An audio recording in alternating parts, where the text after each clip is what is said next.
বাংলা বলছি চ্যানেলটি সাবস্ক্রাইব করুন এবং সমস্ত অনুষ্ঠানের আপডেট পেতে বেল আইকনটি অন করুন।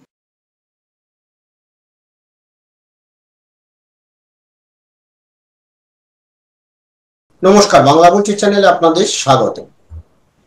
বাংলাদেশ পরিস্থিতি নিয়ে বিশেষ করে আমাদের ওপার বাংলার এপার বাংলার যে সাংস্কৃতিক সম্পর্কের যে অবনতি হয়েছে গত 5ই আগস্টের পর থেকে, সেই সাংস্কৃতিক আদান প্রদান, বিশেষ করে শিক্ষা, স্বাস্থ্য এবং সংস্কৃতি, এই তিনটে বিষয়ে দুপারের মানুষ, বিশেষ করে ওপারের মানুষ,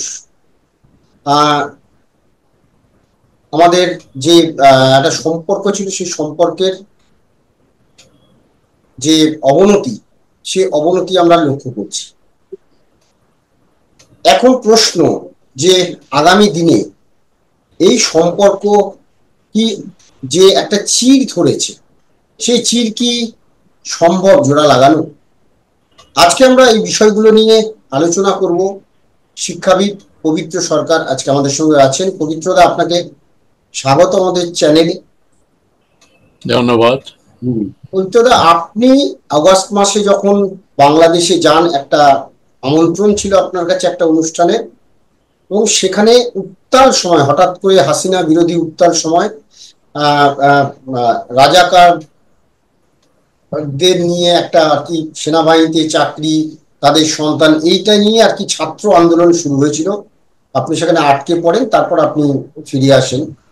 তারপর হাসিনা এই দেশ ত্যাগ করে আমাদের এই ভারতে আশ্রয় নিয়েছেন। তারপর থেকে যে একটা সাংস্কৃতিক, মানে ভারত বাংলাদেশের যে একটা আত্মিক সম্পর্ক, দিন দিন কোথাও যেন একটা অবনতি হচ্ছে। এইখানটায় আপনি কি মনে করছেন? মানে আপনি তো দীর্ঘদিন বাংলাদেশের সঙ্গে নানা বিষয় সাংস্কৃতিক আদান প্রদানে আপনি একটা অন্যতম ভূমিকা ছিল, কিভাবে দেখছেন বিষয়টা? না, দেখো, আমার জন্ম তো ওই বাংলাতেই। আমি তারপরে ভারতের উদ্বাস্তু হয়ে এসে ভারতের নাগরিক হয়ে যাই। তা অনেক পরে,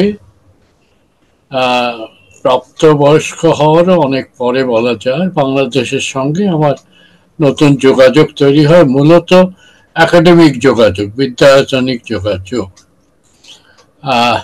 এবং প্রচুর বন্ধু, আত্মীয় স্বজনও আছে আমার বাংলাদেশে, এখনো আছে।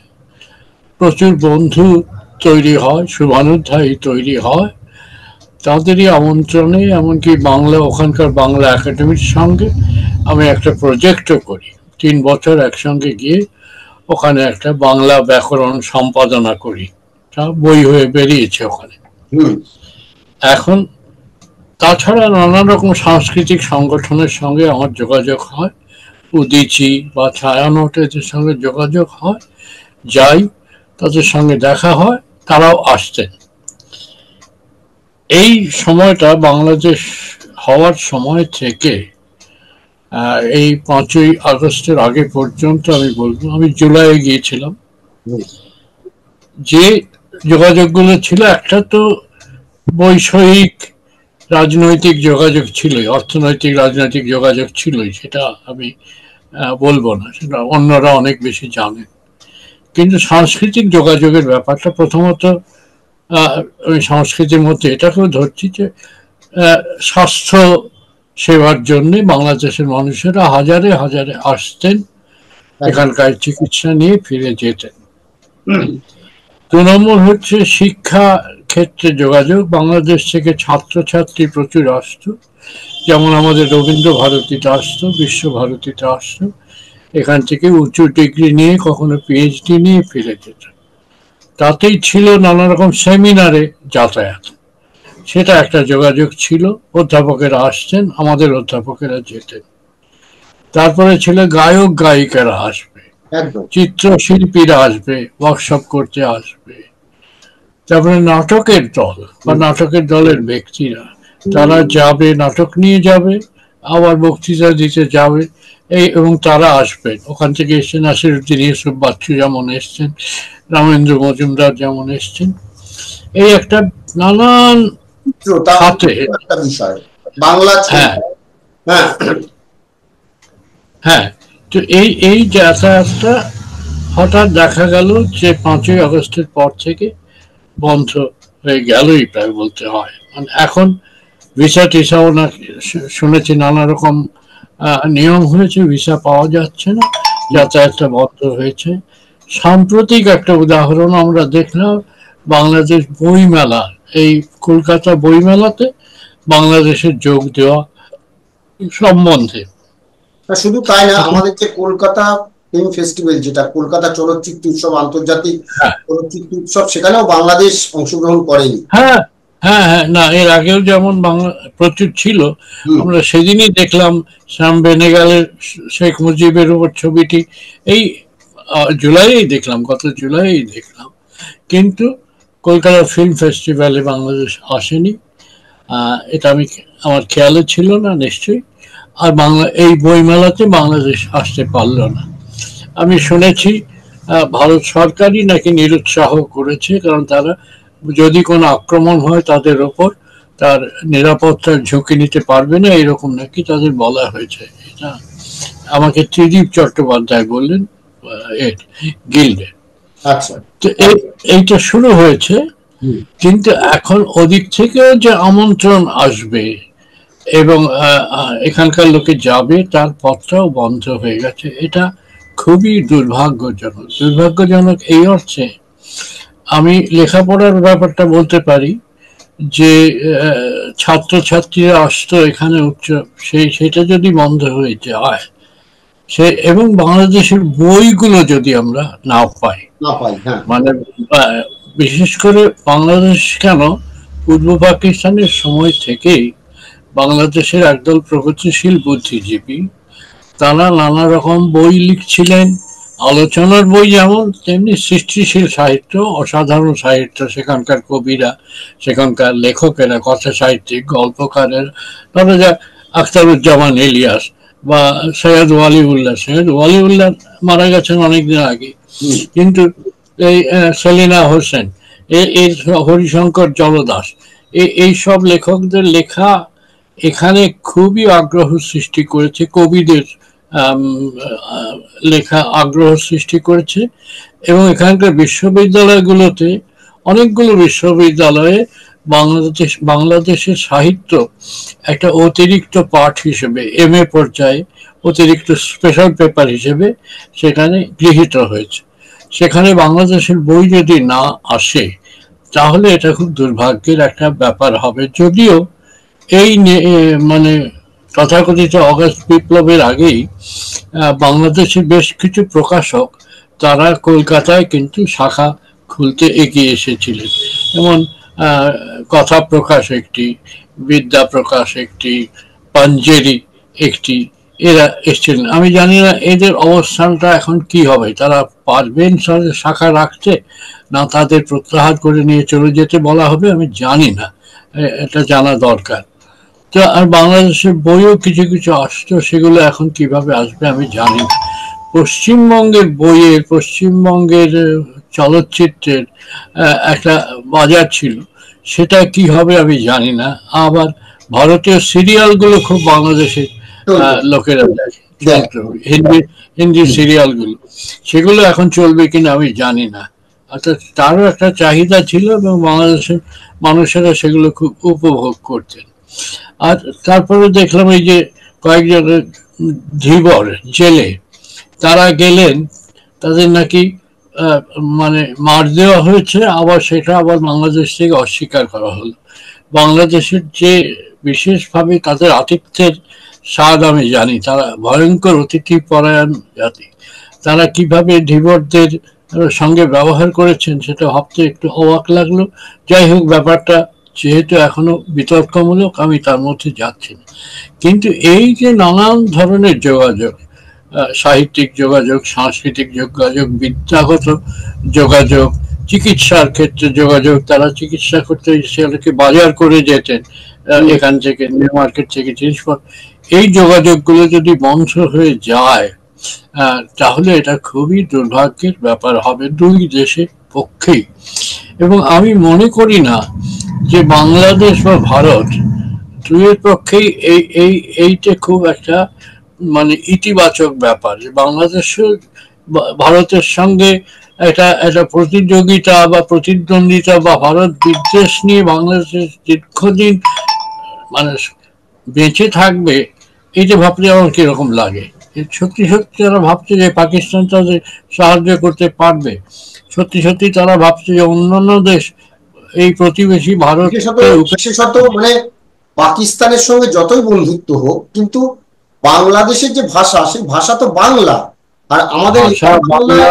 কিন্তু আমার তো ভয় হচ্ছে বাংলা ভাষাটাকে তারা আবার বদলাতে চেষ্টা করবে। অর্থাৎ যেমন দেখা গেছে পূর্ব পাকিস্তান পর্যায়ে একটা মুসলমানি বাংলার চেহারা দেওয়ার চেষ্টা হচ্ছিল, সংস্কৃত শব্দগুলোকে বাদ দিয়ে আরবি ফার্সি শব্দ বাংলায় আছে, সেগুলো থাকবে, যেগুলো আমরা সবাই ব্যবহার করি সেগুলো থাকবে। অর্থাৎ আপনি বলছেন যে মানে এই যে বাংলার যে সংস্কৃত যে শব্দগুলো সেটাকে বাদ দিয়ে এই আরবি ফার্সিটাকে নিয়ে এসে একটা নতুন বাংলা সেটা ওটা পূর্ব পাকিস্তান পর্যায়ে ওটাকে ইসলামী বাংলা বলা হতো, মুসলমানি বাংলা বলা হতো। এখন তারা কি নতুন নাম দেবেন আমি জানি না। আপনি গুরুত্বপূর্ণ কথা বলেছেন, ইসলামী বাংলা যে কথাটা বললেন, অনেকের মুখে এটাও শোনা যাচ্ছে যে বাংলাদেশের নাম পরিবর্তন হয়ে ইসলামিক বাংলা এরকম কিছু একটা নাম হওয়ার সম্ভাবনা আছে। মানে সেখানকার যদি মৌলবাদীদের হাতে বাংলাদেশের শাসন ক্ষমতা থাকে তাহলে হতে পারে যে আবার রবীন্দ্রনাথকে বাদ দেওয়া হবে বাংলাদেশের পাঠ্য তালিকা থেকে, রবীন্দ্রনাথ, শরৎচন্দ্র, ভারতীয় লেখকদের লেখা বাদ দেওয়া হবে। এই সম্ভাবনাগুলো যদি মৌলবাদীদের হাতে বাংলাদেশ চলে যায় তাহলে এরকম হবে। এখানে আরেকটা জিনিস আমি আপনার থেকে জানতে চাইব, যেটা মানে খুব ইন্টারেস্টিং বিষয়, যে বলা হচ্ছে যে কেন রবীন্দ্রনাথ বাংলাদেশের জাতীয় সঙ্গীত মানে তৈরি করেছেন, তার গান কেন না হবে, জাতীয় সঙ্গীত কেন নজরুল ইসলামের নয়? কিন্তু এই নজরুল তো এই দেশেরই তার জন্ম, আমরা জানি যে চুরুলিয়াতে তার জন্ম। নজরুল একেবারে পশ্চিমবঙ্গীয় এবং ভারতীয় বর্ধমানের ছেলে, চুরুলিয়ার ছেলে। তো নজরুল আর নজরুল সম্বন্ধে মুসলমানদের প্রচুর সমালোচনা ছিল, কারণ নজরুল কীর্তন গান লিখেছেন, নজরুল শ্যামা সঙ্গীত লিখেছেন, নজরুল সম্বন্ধে খুব সমালোচনা মুসলমানদেরও ছিল। কিন্তু একদল আমি বলবো অশিক্ষিত মানুষ রবীন্দ্রনাথের বিরুদ্ধে নজরুলকে দাঁড় করিয়ে নজরুলকে জাতীয় কবি হিসেবে এবং নানা বাংলাদেশের মানুষের এই অদ্ভুত ধরনের একটা বিশ্বাস প্রবণতা আমি দেখেছি। আবল তাবল নানা গুজব তারা বিশ্বাস করে। একদল প্রচার করেছিল রবীন্দ্রনাথ নজরুলকে বঞ্চিত করে নিজে নোবেল প্রাইজ নিয়েছেন। কিভাবে বঞ্চিত করলেন?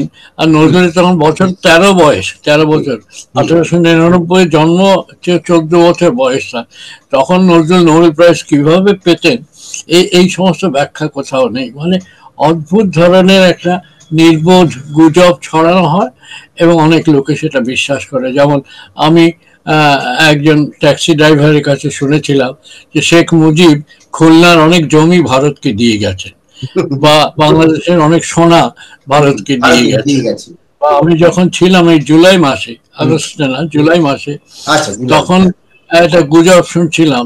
মানে আমাকে যারা আশ্রয় দিয়েছিলেন তারাই বললেন আমাকে যে তারা চলছে যে রাস্তার মোড়ে মোড়ে যে পুলিশগুলোকে দেখা যাচ্ছে বাংলাদেশে, ঢাকা, তারা নাকি সব ছদ্মবেশী ভারতীয় সৈন্য। তখন জিজ্ঞেস করা হলো কিভাবে বুঝলে? ও আমরা দেখাই বুঝতে পারি। যে এইরকম অদ্ভুত ধরনের বিশ্বাস প্রবণতা, মানে একেবারে ছেলে মানুষই বিশ্বাস প্রবণতা কিছু কিছু মানুষের আছে, আমি দেখেছি। একদম। তো আমরা শেষ করব, কিন্তু পবিত্রদা এইখান থেকেই বলছি যে মানে চিটটা লেগেছে, সেই চিটটা কি মনে হয় যে আর জোড়া লাগবে, বা বাংলাদেশ কি? আমি তো ভরসা হারাই না। এই বুড়ো বয়সেও যেভাবে বেঁচেছি আমার আশা করতে ইচ্ছে করে, কারণ বাংলাদেশে এখনো একটা শক্তি আছে, প্রগতিশীল শক্তি আছে। এবং এটাও লক্ষ্য করবে, আমি যে বলছি যে হিন্দুদের উপর অত্যাচার নিশ্চয়ই কোথাও কোথাও হয়েছে, আবার মধ্যবিত্ত শহরের হিন্দুরা কিন্তু মোটামুটি নিরাপদ আছে। হ্যাঁ, এটা ঠিক বলেছেন, কারণ আমাদেরও কিছু রিলেটিভ রয়েছেন, আত্মীয় রয়েছেন যারা আমাদের আত্মীয়, হ্যাঁ হ্যাঁ, চট্টগ্রামেই থাকেন, তারা কিন্তু নিরাপদেই আছেন। এবং তারা এবং আমাদের যে গ্রাম এখনো রয়েছে, তো সেখানে কিন্তু তাদের মন্দির থেকে শুরু করে সবই কিন্তু সুরক্ষিত। এবং ওখানের গ্রামের যারা মুসলমান ভাইরা তারাই রক্ষা করছেন, তারাই বলছেন কোনো চিন্তা নেই, আমরা ছোটবেলা থেকে একসঙ্গে মানুষ হয়েছি, আমাদের বাবা কাকারা তোমাদের বাবা কাকাদের সঙ্গে একসঙ্গে বন্ধুত্ব ছিল। হ্যাঁ, অতএব এটা যখন আমাদের দেশ, এটা আমাদের প্রত্যেকের দেশ, তোমাদেরও দেশ। তো মানুষ, আপনি যেটা বললেন প্রগতিশীল মানুষ কিন্তু বাংলাদেশে এখনো আছে, বিশেষ করে শিক্ষিত যে সম্প্রদায় বাংলাদেশে। না, শিক্ষিত আমি এইভাবে করতে পারছি না, শিক্ষিত আমার নিরক্ষর মানুষ তারাও অনেক সময় গ্রামের প্রতিবেশীরা তারা রক্ষা করতে এগিয়ে আসছেন। ফলে আমি আশা হারাতে চাই না, আমি আশা করব যে মৌলবাদীদের প্রভাব কমবে, কারণ ঢাকাতে অন্যত্র এর মধ্যেই আমি প্রতিবাদ, বিশাল বিশাল প্রতিবাদ হচ্ছে, রাস্তায় মিছিল বেরোচ্ছে, সিপিবি কমিউনিস্ট পার্টি তারাও মাঠে নেমেছে। এবং আমার মনে হয় দেখা যাক, বাংলাদেশ খুব দ্রুত পরিবর্তিত হয়, কাজে এই পরিবর্তনের স্রোতে ভাসতে ভাসতে কোথায় যায় বাংলাদেশ হয়তো আমরা 2-1 মাসের মধ্যেই লক্ষ্য করতে পারবো। একদম আমাদেরও আশা যে যে বাংলাদেশকে আমরা দেখেছি, আমাদের ভাষা এক, হ্যাঁ, এবং সংস্কৃতিও প্রায়, বিশেষ করে আমাদের দুই বাংলার যে সম্পর্ক সেটা তো আছে, সেই সঙ্গে ভারত আমাদের দেশের সঙ্গে যে বাংলাদেশের সম্পর্ক, তো সেই সম্পর্ক চির হয়তো কোনো কোনো মানুষের জন্য বা কিছু মানুষের ষড়যন্ত্রের কারণে হয়তো হচ্ছে, কিন্তু ষড়যন্ত্র করে তো বেশি দিন কিছু করা যায় না, বাস্তবটাকে তো অস্বীকার করা যাবে না। বন্ধু ভাবে যদি দুটো দেশ বাঁচে, দুটো দেশেরই লাভ। একদম করলে আমরাও আশা হারাচ্ছি না, আমরাও যে আশা করব খুব দ্রুতই হয়তো, এটা সাময়িক, খুব দ্রুতই হয়তো আমাদের আবার সেই সৌহার্দ্য, সেই সংস্কৃতি, সেই শিক্ষা, স্বাস্থ্য, এই যে আদান প্রদান, এটা আবারও আমরা হয়তো ফিরিয়ে নিয়ে যেতে পারবো। কারণ এর শিকড় কিন্তু ভারত বাংলার যে সম্পর্ক গভীর, সে গভীর শিকড় উপড়ে ফেলা কিন্তু এত সহজ কাজ নয়। ধন্যবাদ পবিত্রদা, ধন্যবাদ আপনাদের আমাদের এই আলোচনা নিয়ে আপনাদের মতামত কমেন্টস বক্সে জানাবেন। ভালো থাকুক। ধন্যবাদ সবাইকে।